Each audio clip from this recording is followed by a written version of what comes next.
Why do we perceive them as successful? And quite often it's like, well, that person's a millionaire, that person's a billionaire, that person's got this many companies, or this, again, stuff, acquisitions. Like, that's an old-fashioned idea of success. Your identity that got you wherever it got you in your last vision and version of success is probably not the exact same identity of the who you need to be to drive this new chapter and new season of your vision of success.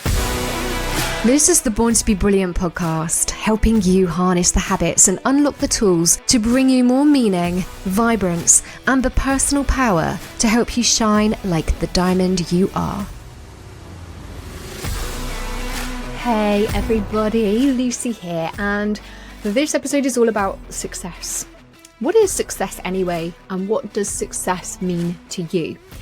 I'm going to be talking all about success and seasons as well. So I really want to open up by asking you to think about this for a second. What does success mean to you? Because success is a word that gets thrown about with so many connotations of it meaning level of success, right? In business, that's how much money are you making, really, isn't it?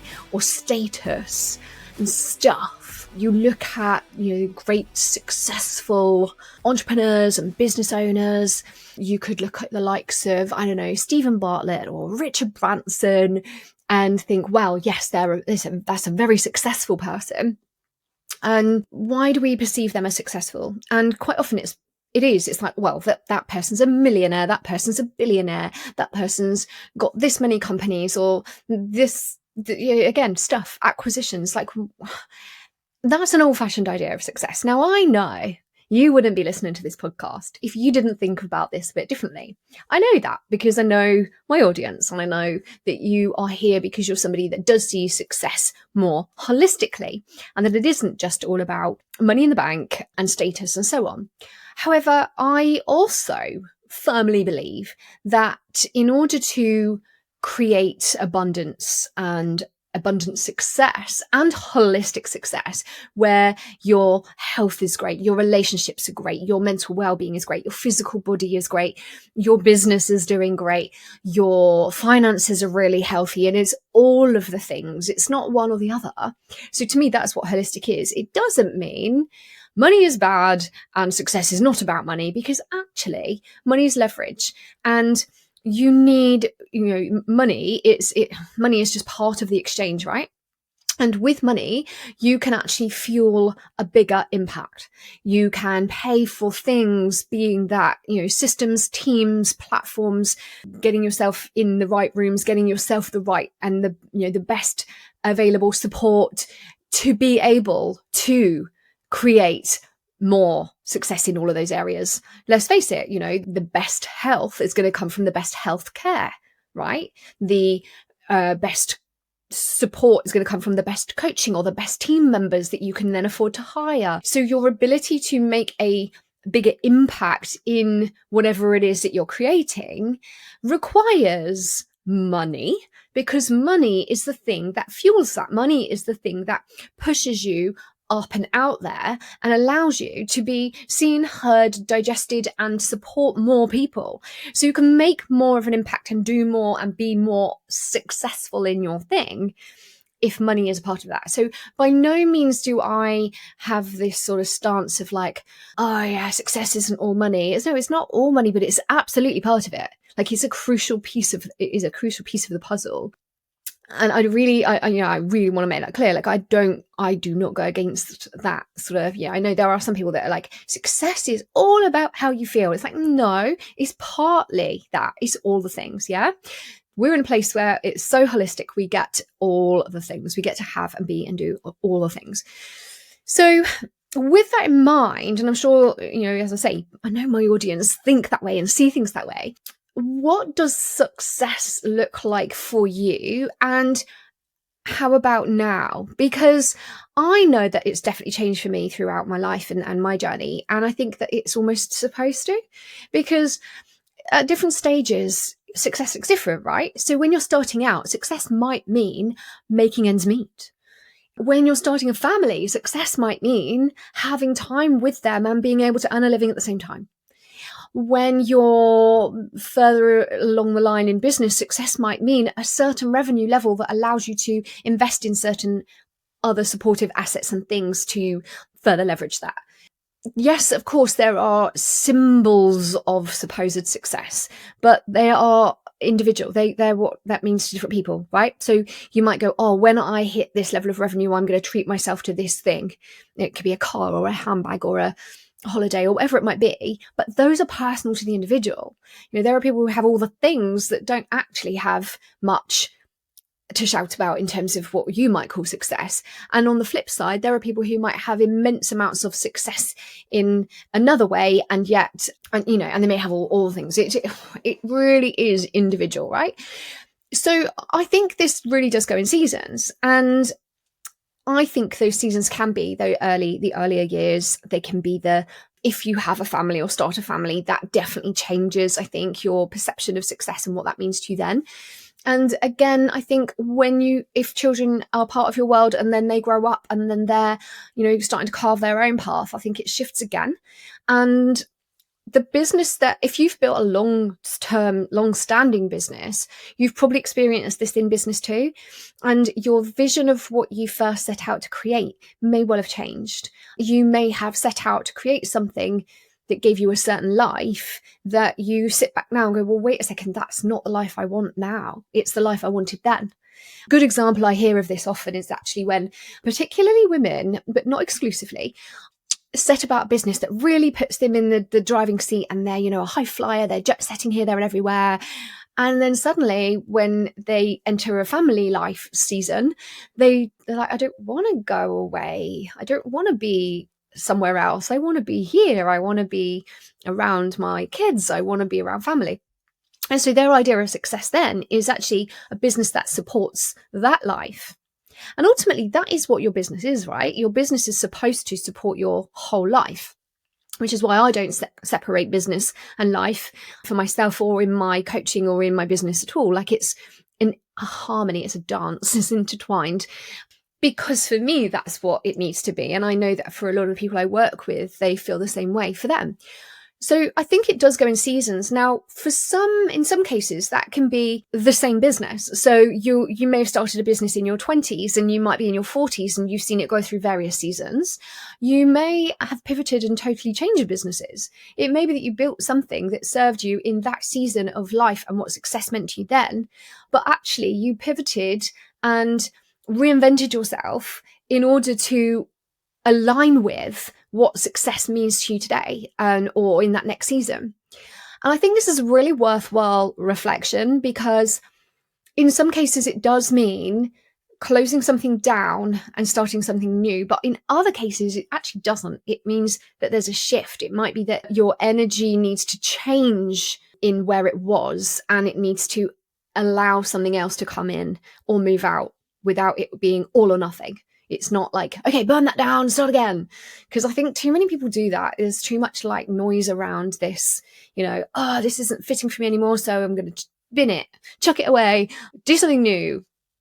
And that's quite the entrepreneurial mind, and so, that might resonate with some of you, but you don't have to chuck it all away. Maybe you do. Maybe it's time for it to go. I have no problem with acknowledging when it's time for something a chapter to close, and if it has to close, it has to close. But sometimes it doesn't. I think that's where you've got to tune into your inner voice and your intuition, and you'll know.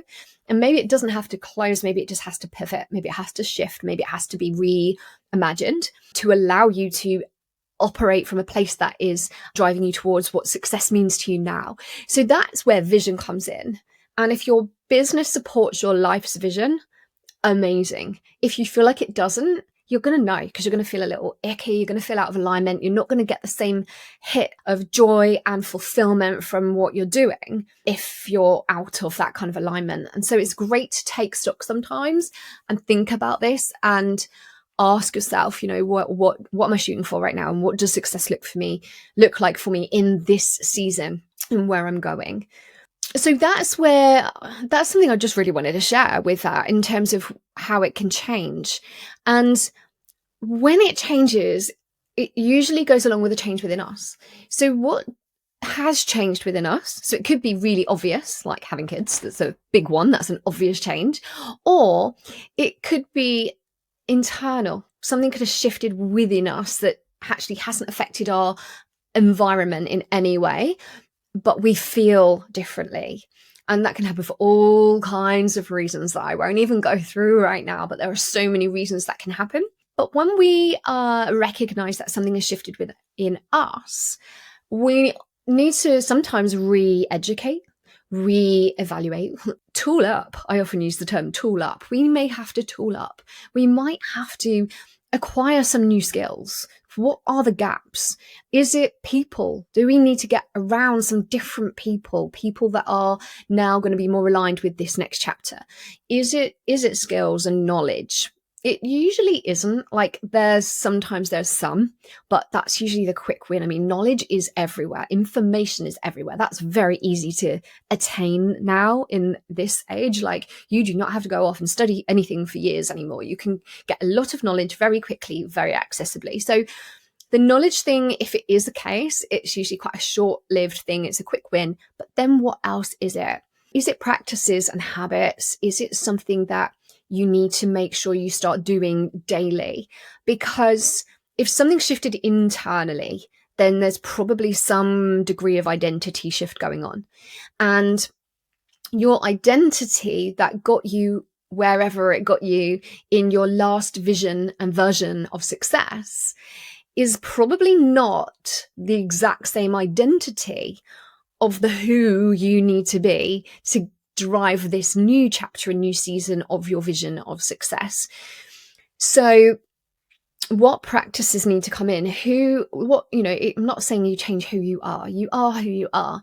It's stripping away some of the conditions, habits, and layers that have potentially stacked up through the time and the years or the energy you've been in that have been serving you for so long.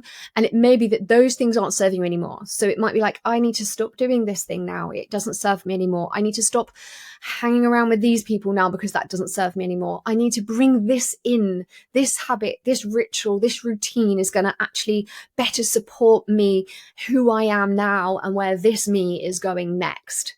And that's what I think is lacking in many of us, is the taking the time to, it's not even really thought, like you don't have to sit down and think this through.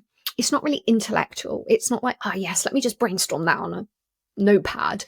It's so much more a feeling, and then it becomes embodied, right? And that comes from space. I don't mean space like outer space. Well, maybe it does. But what I'm talking about here is, I mean space as in breathing room. Stepping away. This is where holidays can be great, or just days off, meditation, just clearing the noise, not trying to think your way to the answer to what I'm saying here, but feeling it. Just those long walks, those weekend breaks, those just don't even try to plan. It will just kind of land and it will come in more like a feeling when you stop. When you stop, breathe, and just allow that stillness to show you and tell you what you need to know, because it's in you already. That's my point here. It's already in you. There's just so much noise, clutter, social media, this person saying this thing, probably well-meaning loved ones, coaches, mentors, and other people all demonstrating or sharing their thoughts, opinions, and views. And before you know it, it's like, who am I even? Where do I want to go? Well, I don't want to do it that way. That doesn't align for my vision of success. So it's when you step away from all of that and you just sit with it and who you are anyway, that's when it will become clear to you those things that you need to start doing. So be that new habits, new rituals, new people, new environments that will support your next level vision and your new season of success. I really hope this resonates with you, awesome entrepreneurs. I know so many of you are brilliant people in businesses, some of which are, a business that's purely here to serve you as a financial means. You're like, this is my expertise and it's the only way I know how to make money. And there's nothing wrong with that at all. As I said, money is leverage and money is an important aspect of holistic success. If nothing else, it's going to support your lifestyle, which is important.